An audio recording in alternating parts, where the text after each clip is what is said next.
Let go. Yeah. Don't know. Oh yeah. It's the original Batman. Hey everyone, welcome back to my channel, Ashley Empowers. I'm Ashley, and thank you so much for tuning in to this episode of Dating with Purpose. Dating with Purpose is a series that I created to showcase and highlight couples who are pursuing healthy relationships and keeping God first in their marriages.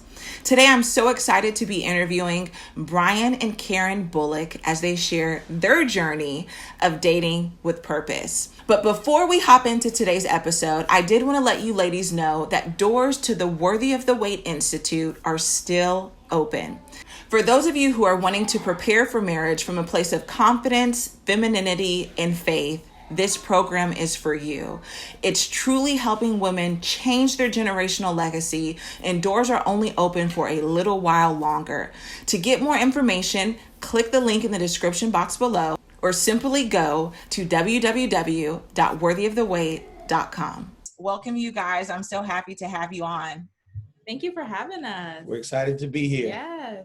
Absolutely. So I discovered you guys a few months ago on YouTube, and I know a lot of people have seen a lot of your content, one, because you guys are both pastors, and your video that went viral about legacy. And I just thought it was just your perspective and the encouragement you shared is just so relevant to the generation. And I also see that you share on dating and relationships. And I thought, it would be perfect for you guys to come on and share your story. So can you just tell viewers who you are and how you all met? Well, we are just normal, regular, average people from the inner city of Boston, Massachusetts. Yes.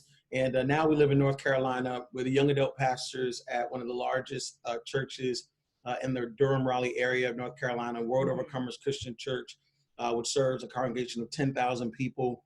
Yeah. And so we've been married 13. We just did the math on years. this and we're like, wait, what is it? Yeah, we were married for 13 years. Wow. And I was 24 years old when I got married. She was 23. And we just caught on to this thing at a young age, and we've been holding on and staying strong. We have two amazing kids. We have a 5-year-old named Summer Annabella. She is literally from heaven's throne. And then we have my son named Brian Bullock, who needs Jesus. He needs help. He needs God. He needs rescue. He needs saving. And so they're actually home with us on vacation today. So if you hear any kids jumping on here, it is them, okay? Because they can't stand being apart from us for more than 5 minutes. So yes. Okay, so how old are they again? 5 and 4. 5 and 4. Okay, excellent. So when you guys have been married 13 years, how long did you guys date? Or Brian, how long were you guys dating before you proposed to Karen? We were dating on and off. We were friends. We were friends. We were those friends that worked together. Yeah. And you remember that Usher Raymond song, "Before anything began between us, you were like my best friend." You know what I'm saying? The one I used to run and talk to with me and she was that one. Okay. And I knew all his business. Yeah. Okay, wait. So let's park right here. So a question that I get a lot is, do you believe that men and women can be friends? Men and women of the opposite sex. So clearly you guys started off as friends. Do you believe having friends of the opposite sex is healthy? And do you have that as a married couple? To me, I think it's healthy if the people are healthy. Yeah. And my assessment is there are not a lot of healthy people, unfortunately. But I would never tell people it can't be done. Obviously, it can be done. But I have seen it get to a place where eventually one of the parties ends up having feelings for the other. I think our life is different because we're pastors. So my job kind of requires that I talk to females and that I kind of have some type of connection and relationship as I'm giving counseling and coaching. But I think I do a good job of making sure that we're on the same page, right? He does a good job, but I'm also like, usually I can spot, there are some women, right? There's always some women, regardless if you're in the church or not. And there's been a couple where they get a little really touchy with him, and I'm like, hi, I'm his wife. How are you? Yes. And it's interesting to hear the different perspectives, because I agree as well that there's really not a yes or no answer, but I like your perspective on if they're healthy people and they can make healthy decisions, right? It's possible. Okay. So you guys were friends when you guys started dating. How long was like your courtship process? Did you date for a few years? Did you have a long engagement? What did that look like? Our dating, we dated off and on for maybe like 3 or 4 years. 3 or 4 years. Mm-hmm. I think for me, I was trying to figure some life stuff out. The day I met her, she was a wife. The day I met her, she is today exactly who she was the day I met her. I mean, she's a wife. I think there are just certain qualities of it. You could just tell she was the type of woman that was, when she's in a relationship, she's with that person. She's going to be extremely faithful. She's going to throw herself into that relationship. Mm-hmm. She's going to serve. She's going to make sure that everything is going well. Yeah. She's not going to be out at parties. I knew that I could find her on a Friday night on the couch, eating popcorn, watching Lifetime movies, like clockwork. And so him on the other hand. For me, I went through different phases. I was the church kid that was restricted. And so I was sneaking and doing a lot of different things that I shouldn't have been doing. And so for me, it was off and on. But then when I finally, I got some good mentorship. And when I finally got around a good community and some good mentorship, I stopped messing around and I put a ring on it. Wow. And so, Karen, during that time, did you know Brian was your husband? Or the times that you guys were off and on, did you feel like, oh, well, this is my husband, I know he's going to come back around? Mm-hmm. What were your thoughts? I don't think I was never a person that was like, oh, that's my husband. I wasn't that like spooky, deep person. So to me, I always thought, there was something special about our friendship and the fact that we could be on an off state and still talk to each other, versus some people will break up and it's like, oh, I hate you, we were never that way. So I knew there was something special about our friendship, about this. But I was never like, oh, that's my husband, I'm just going to sit here and wait. Yeah. And let me just shed light on this. She said spooky deep. It's kind of inner language, right? Because everyone's not going to understand that. Right, so for us, we are in a church environment, and we've been in a church environment for most of our relationship. And we're used to being around a culture where there are people who don't know you, haven't had a conversation with you, but because you both have the same birthday, because I had a dream, because you're wearing my favorite color, then God must have sent you my way. You're mine. And even though we're not compatible, even though we're not attracted to each other. And so we call those people spooky deep people. And so I want to clarify that, because I think that happens a lot, and we're not that way.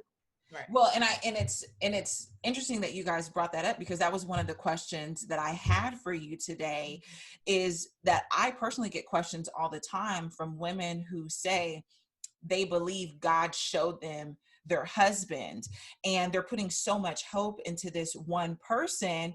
Even if the person has a girlfriend or is engaged, they're still holding on like, this is who it is. So can you speak to that, to people who may have genuinely felt like God showed them, like gave them a dream, or, I hear people that they have a dream and then after they wake up, they'll see that person's name on a street sign, or they'll hear the name of the grocery store.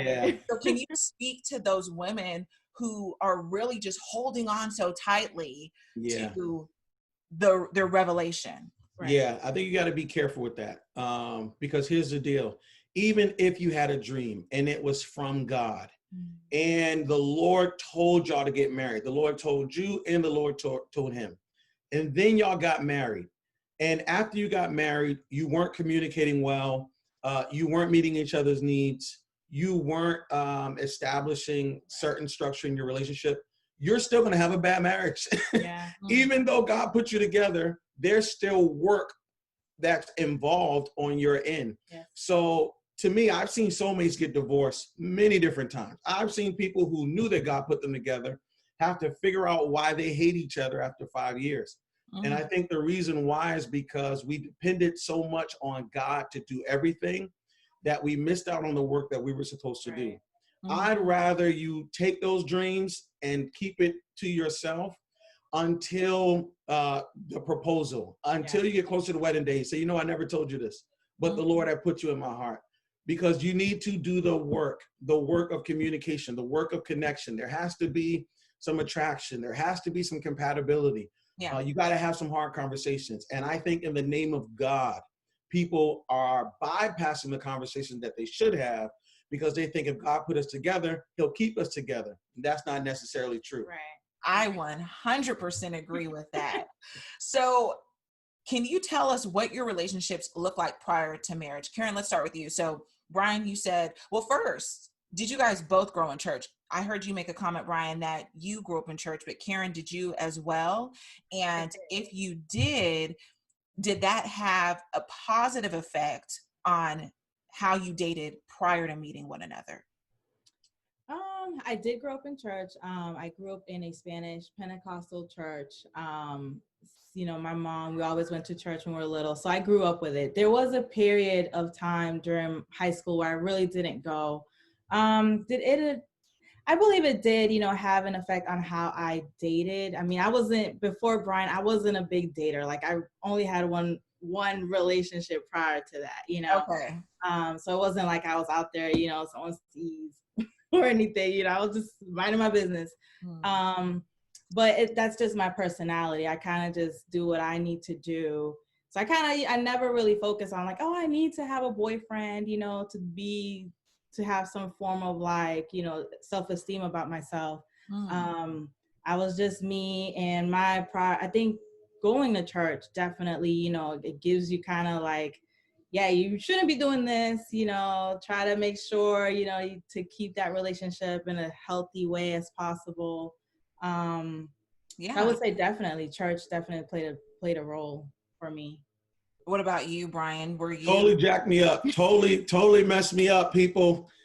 It totally ruined me for many different reasons, okay? Because he was just, you know, there are things that he says now where he's like, yeah, I never watched that movie when I was little. And I'm like, what did you do with your childhood? Yeah, see, what were you doing? For me, I preached my first sermon when I was 7 years old.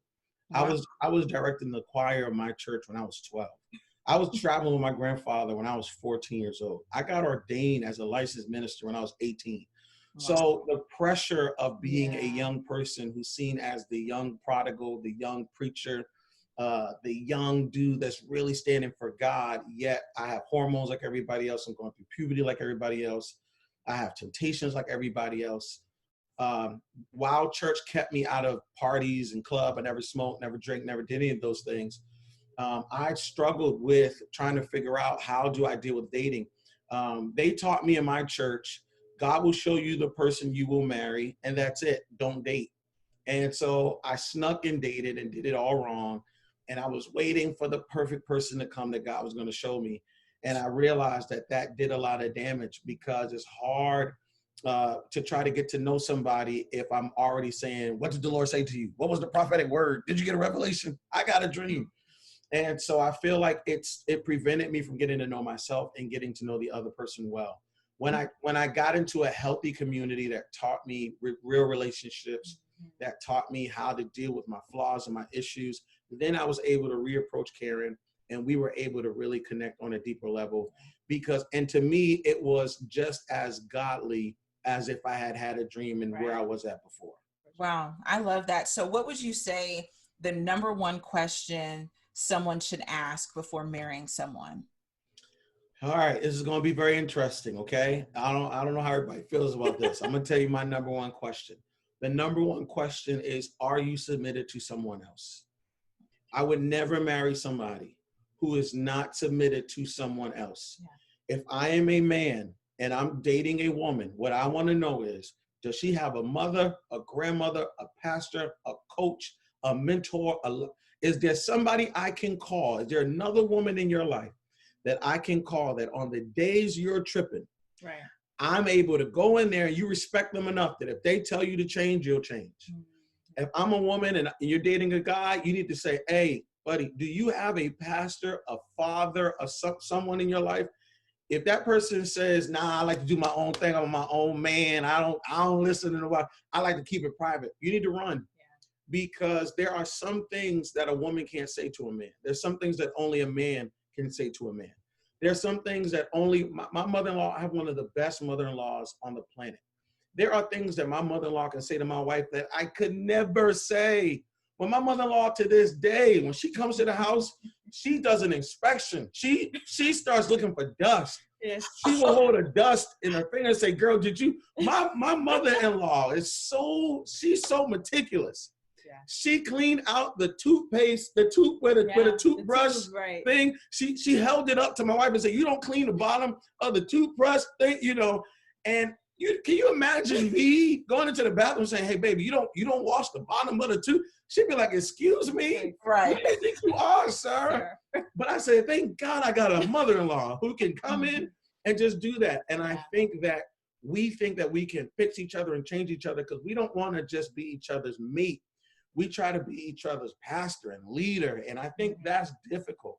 I think you need to make sure that you have somebody else in that person's life that you can call, that when they go cuckoo for Cocoa Puffs, the person they respect in their life will come in right on time to help you out. For sure.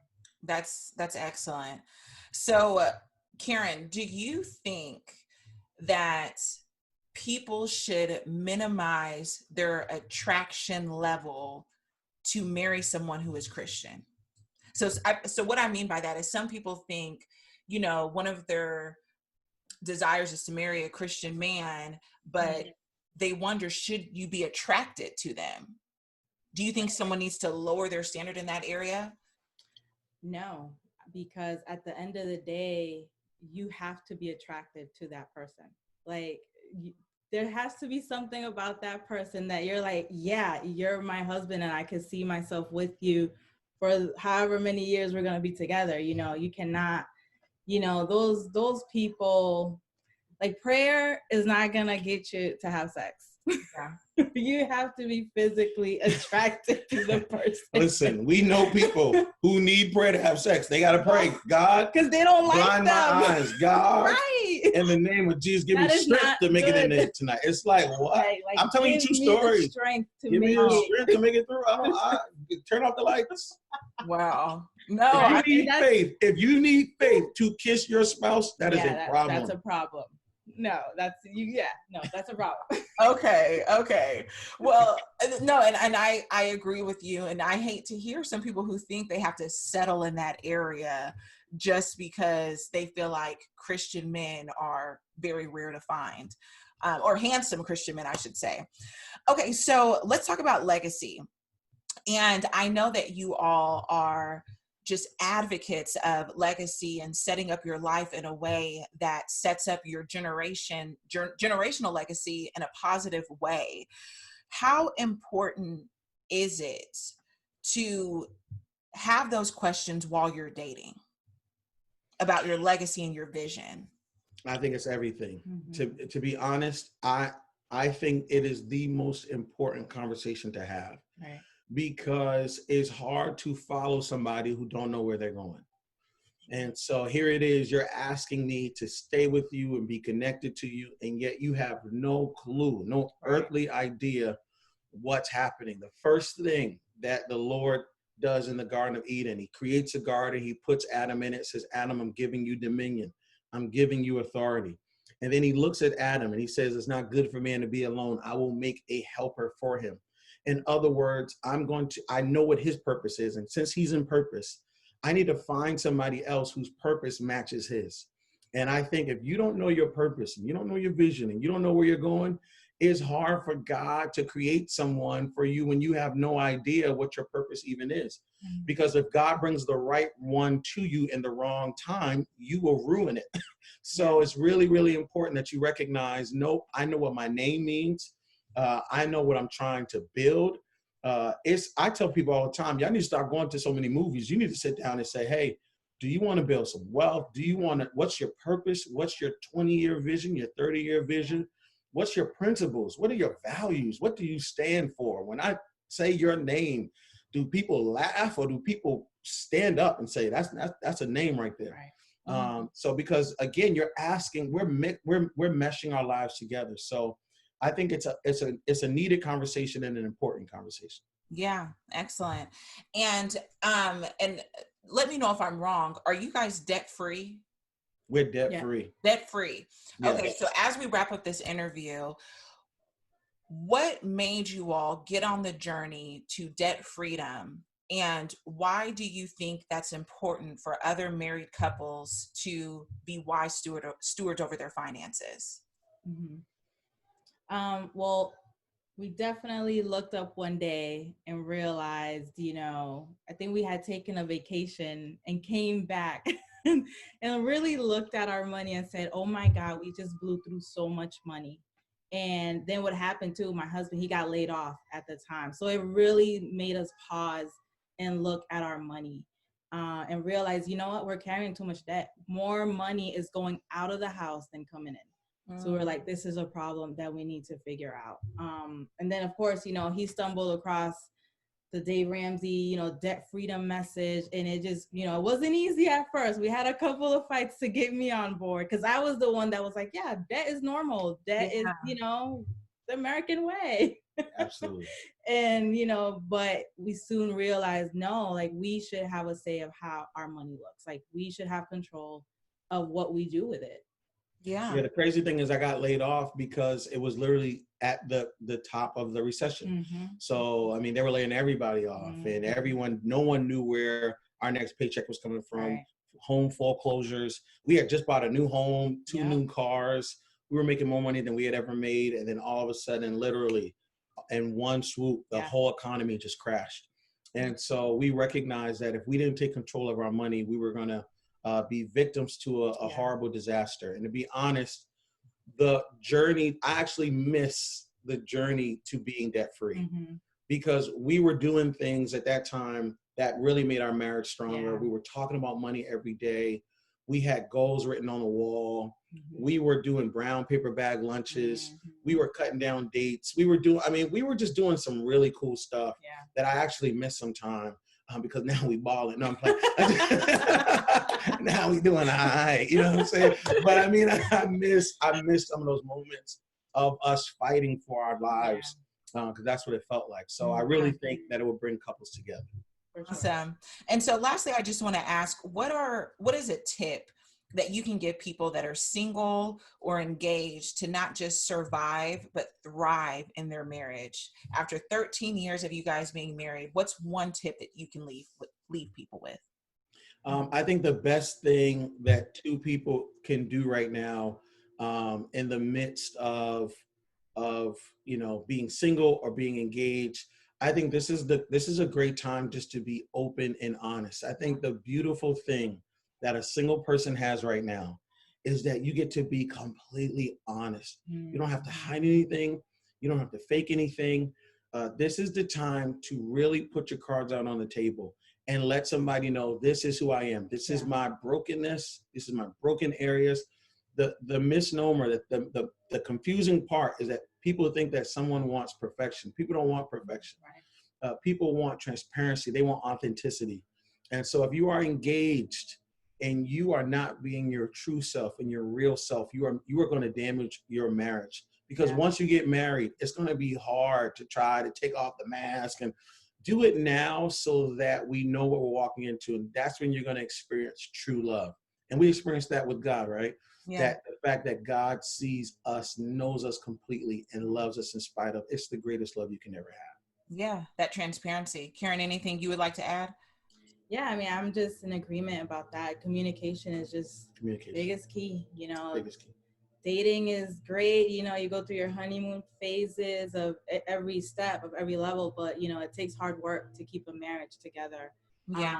Wherein, even the mentorship is important, because you will come across those, those situations where you just can't agree.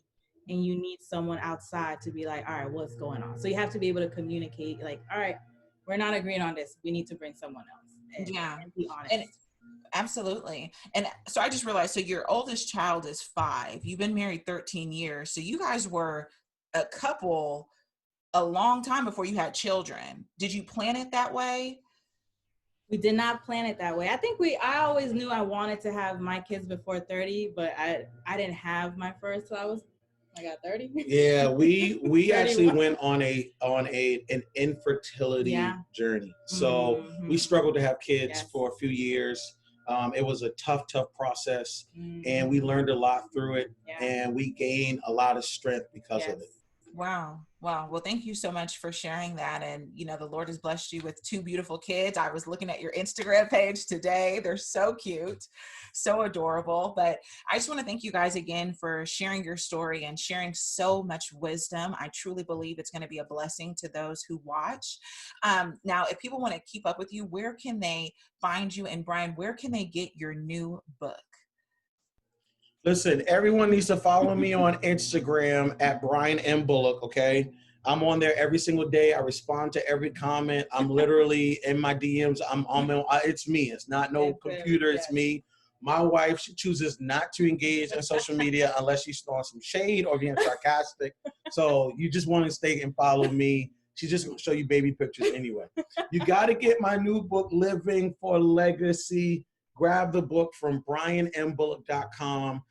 It will help you create a blueprint for a life that matters. It will take you out of the haze of life, escape the realm of randomness, give you some clarity about where you're going and what you're doing, help you make your last name bigger than your first.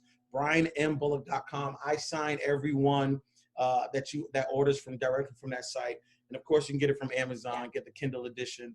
That's always cool too. But if you want me to sign it with a special message to you, go to brianmbullock.com. Absolutely. And I will have that linked in the description box below. And I'm going to include a clip that literally will set you on fire where Brian is talking about legacy. If you guys want some motivation, stay tuned for that. Thank you for tuning in, and we'll see you next time. Legacy. There's power in your name. Power in your name. McDonald's is a last name. Abercrombie and Fitch, last names. Armani is a last name. Baskin Robbins is a last name. Chrysler is a last name. Fisher Price, Gucci, Hennessy, Harley Davidson, Hilton, Honda, Kohl's, Kraft Foods, Lowe's Movie Theater, Marriott is a last name. Maybach is a last name. Nordstrom is a last name. Pillsbury is a last name. Porsche is a last name. Procter & Gamble, 2 last names. Rolls Royce, Charles Rolls, Henry Royce, last names. Turner Broadcast System, Ted Turner, last name. Versace, last name. Wells Fargo, Henry Wells, William Fargo, last name. Walgreens, last name. Wrigley's, last name. Welch's Grape Juice, last name. Here you are, you think you're buying a product. You are not buying a product, you're buying a name. You think you're wearing a product. Hey, look at this product. No, you're saying, look at this family. And what you don't know is while you're making every family rich, you're making yourself broke. So you done went to one family called Wells Fargo and got $200,000 so you can go to another family called Rolls Royce so you can give them money to get yourself a car so you can go back to the hood and see the Joneses and say, look at what I got. Meanwhile, Wells Fargo, their family's sitting up being rich, and Harley Davidsons and Rolls Royce are being rich, and the Joneses are sitting there holding up people's stuff saying, look at what we did and we broke. What if I told you that your blessing is attached to your name? That part of the reason why you're not wealthy yet is because you keep trying to make Yolanda wealthy. You keep trying to make Tasha wealthy. What if you made Johnson's wealthy? What if you started thinking about your kids? What if you started thinking about your legacy? What if God started dropping Canaan and opening up windows of heaven? Because now you're not just thinking about you, you're thinking kingdom.